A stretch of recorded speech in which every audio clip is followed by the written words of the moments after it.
ಅರವಿಂದ್ ಅವರು ಟಿ ವಿ ಎಸ್ಗೆ ಸೇರಿಕೊಂಡ ಒಂದು ಅತ್ಯಮೂಲ್ಯ ಕ್ಷಣ ಇದೆ. ಅದು ಮಂಗಳೂರಲ್ಲಿ ಕರಾವಳಿ ಗ್ರೌಂಡ್ ಅಂತ ಇದೆ. ಅಲ್ಲಿ ಗಲ್ಫ್ ನ್ಯಾಷನಲ್ ಡರ್ಟ್ ಟ್ರ್ಯಾಕ್ ಅಂತ ನ್ಯಾಷನಲ್ ಚಾಂಪಿಯನ್ಶಿಪ್ ರೌಂಡ್ ಅದು ಇಲ್ಲಾಗಿತ್ತು.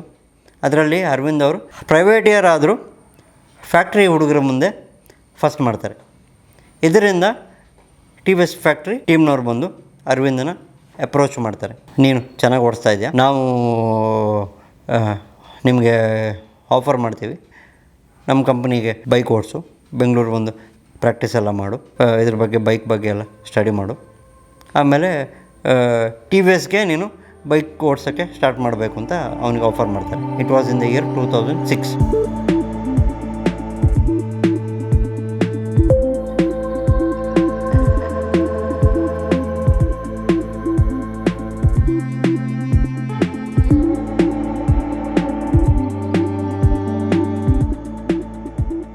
ಮಂಗಳೂರಲ್ಲಿ ಈವೆಂಟ್ ಆಗಿ best performer in small bikes ಅಂತೇಳಿ ಆದಾಗ ಈ ರೀತಿ ಕಂಪ್ನಿಯವರು ಅವನಿಗೆ ಬನ್ನಿ ನಮ್ಮ ಟೀಮ್ಗೆ ಓಡಿಸಿ ಬೈಕ್ನ ಚಾಂಪಿಯನ್ಶಿಪ್ ಎಲ್ಲ ಇನ್ನು ಮುಂದೆ ಸಹ ಒಳ್ಳೇದು ಮಾಡುವ ಅಂತೇಳಿ ಅವರು ಅಪ್ರೋಚ್ ಮಾಡಿದ ಖುಷಿಯ ಮೂಮೆಂಟ್. ಮನೆಗೆ ಬಂದು ಅಪ್ಪ ಅಮ್ಮನ ಹತ್ರ ಹೇಳ್ತಾನೆ, ನಾನು ಇರ್ತೇನೆ, ಮುಂದೆ ಹೇಳ್ತಾನೆ ಹೀಗೆ ಇವತ್ತಿದು ಗಲ್ಫ್ ನ್ಯಾಷನಲ್ ಡರ್ಟ್ ಟ್ರ್ಯಾಕ್ ಚಾಂಪಿಯನ್ಶಿಪ್ಪಲ್ಲಿ ಬೆಸ್ಟ್ ಪರ್ಫಾರ್ಮ್ ಆಗಿದ್ದಾನೆ. ನನಗೆ ಟಿ ವಿ ಎಸ್ ಅವರು ಟಿ ವಿ ಎಸ್ ಕಂಪನಿ ಅವರು ಆಫರ್ ಮಾಡಿದ್ದಾರೆ ಟಿ ವಿ ಎಸ್ ಫ್ಯಾಕ್ಟ್ರಿಗೆ ಬೈಕ್ ಓಡಿಸು ಅಂತ. ಸೊ ನಾನು ಇನ್ನು ಮುಂದೆ ಟಿ ವಿ ಎಸ್ ಫ್ಯಾಕ್ಟ್ರಿಯ ಬೈಕ್ ರೇಸರ್ ಅಂತ ಹೇಳ್ತಾನೆ. ಅದು ಅಪ್ಪ ಅಮ್ಮನಿಗೆ ನಮಗೆಲ್ಲ ತುಂಬ ಖುಷಿಯಾಗುತ್ತೆ. ಯಾಕಂದರೆ it is a expensive sport. Private year ಆದ ಕಾರಣ ಎಲ್ಲದಕ್ಕೂ ಹಣ ಒಟ್ಟು ಮಾಡಿ ಅಪ್ಪ ಅಮ್ಮನ ಹತ್ರ ಫ್ರೆಂಡ್ಸ್ ಹತ್ರ ಕೇಳಿ ಬೈಕ್ ಮಾಡಬೇಕು, ಇಂಜಿನ್ ಮಾಡಬೇಕು, ಸ್ಪೇರ್ಸ್ ತೊಗೋಬೇಕು, ಪೆಟ್ರೋಲ್ ಮಾಡಬೇಕು, ಪ್ರಾಕ್ಟೀಸ್ ಮಾಡಬೇಕು, ಇದೆಲ್ಲ it is a expensive sport ಆದ ಕಾರಣ ಇದಕ್ಕೆಲ್ಲ ತುಂಬ ಎಕ್ಸ್ಪೆನ್ಸ್ ಆಗುತ್ತೆ. ಇದನ್ನೆಲ್ಲ ಸ್ವಲ್ಪ ಬೇರ್ ಮಾಡಬೇಕಾದ್ರೆ ತುಂಬಾ ಹಣ ಖರ್ಚಾಗುತ್ತೆ. ಈ ಥರ ಟಿ ವಿ ಎಸ್ ಕಂಪನಿ ಅನ್ನೋ ದೊಡ್ಡ ಕಂಪನಿ, ಇಂಡ್ಯಾದಲ್ಲಿ ಅತಿ ದೊಡ್ಡ ರೇಸಿಂಗ್ ಟೀಮಲ್ಲಿ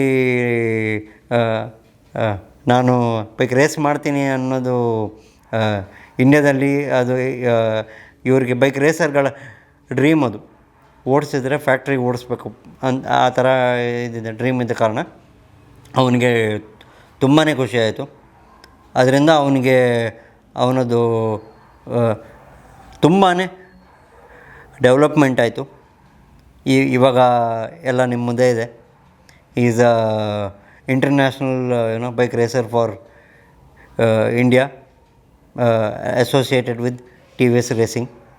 so T V S motor company ತುಂಬ ದೊಡ್ಡ ಇದನ್ನು ರೋಲ್ನ ಪ್ಲೇ ಮಾಡಿದೆ.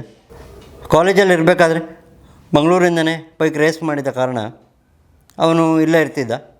ಟಿ ವಿ ಎಸ್ ಅನ್ನೋ ದೊಡ್ಡ ಕಂಪನಿಯಲ್ಲಿ ಅವನಿಗೆ ಆಫರ್ ಸಿಕ್ಕಿದಾಗ ಅವನು ಬೆಂಗಳೂರಿಗೆ ಶಿಫ್ಟ್ ಆಗಬೇಕಾಗತ್ತೆ. ಟಿ ವಿ ಎಸ್ ಫ್ಯಾಕ್ಟ್ರಿ ಇರೋದು ಬೆಂಗಳೂರಲ್ಲಿ. ಸೊ ಅವನು ಆಲ್ಮೋಸ್ಟ್ ಎವ್ರಿ ಡೇ ಪ್ರಾಕ್ಟೀಸ್ ಮಾಡಬೇಕಾಗತ್ತೆ. ಸೊ ಮಂಗಳೂರಿಂದ ಬೆಂಗಳೂರಿಗೆ ಹೋಗಿ ಬೆಂಗಳೂರಲ್ಲಿ ಪ್ರಾಕ್ಟೀಸ್ ಮಾಡಿ ಮತ್ತೆ ಪುನಃ ಮಂಗಳೂರಿಗೆ ಬರೋದೆಲ್ಲ it is a hectic task ಅದು. ಸೊ ನಾನು ಬೆಂಗಳೂರಲ್ಲೇ ಉಳ್ಕೊಳ್ತೀನಿ ಅಂತ ಪ್ಲ್ಯಾನ್ ಮಾಡಿ ಬೆಂಗಳೂರಲ್ಲೇ ಉಳ್ಕೊಳ್ತಾನೆ. Bike race all over the India ಆಗುತ್ತೆ, ಇಂಟರ್ನ್ಯಾಷನಲಿ ಕೂಡ ಆಗುತ್ತೆ. ಸೊ ಅವನು ಇಂಡಿಯಾನ ರೆಪ್ರೆಸೆಂಟ್ ಮಾಡಿ ಟಿ ವಿ ಎಸ್ನ ರೆಪ್ರೆಸೆಂಟ್ ಮಾಡಿಕೊಂಡು ಎಲ್ಲ ಬೈಕ್ ರೇಸ್ಗೂ ಹೋಗಬೇಕಾಗತ್ತೆ. ಸೊ ಆ ಟೈಮಲ್ಲಿ ಮನೆಯದು ಪೂಜೆ ಪುನಸ್ಕಾರಗಳಿಗೆಲ್ಲ ಆವಾಗವಾಗ ಸಿಕ್ಕೋದಿಲ್ಲ. ಅವನು ಊರಲ್ಲಿದ್ದಾಗ ಬರ್ತಾನೆ. ಮನೆಯಲ್ಲಿ ಏನಾದ್ರು ಒಳ್ಳೆ ದೇವರ ಕೆಲಸ ಇದ್ದರೆ ಮನೆಯಲ್ಲಿ ದೇವರ ಕೆಲಸ ಯಾವುದೇ ಪೂಜೆ ಪುನಸ್ಕಾರಗಳು ಇದ್ದರೆ ಮನೆಗೆ ಬರ್ತಾನೆ, ಭಾಗಿಯಾಗ್ತಾನೆ. ಆಮೇಲೆ ಅವನದು ಬೈಕ್ ರೇಸಿಂಗಿಗೆ ಕಂಟಿನ್ಯೂ ಮಾಡ್ತಾನೆ. Hello, I would like to take this opportunity to thank T V S motor company and everyone in T V S racing for always being supportive to Arvind KP in all his ups and downs. And I would like to request the entire team of TVS Racing and TVS Motor Company to keep supporting Arvind KP in all his future endeavors too. Thank you. Cinema ಗಲ್ಲಿ ಚಾನಲ್ನ ಎಲ್ಲ ವೀಡಿಯೋಸ್ಗಳನ್ನು ನೋಡೋದಕ್ಕೆ ಚಾನಲ್ನ ಈಗಲೇ subscribe ಮಾಡಿ, ಹಾಗೆ ಪಕ್ಕದಲ್ಲಿರುವ bell icon ಕೂಡ ಒತ್ತಿ.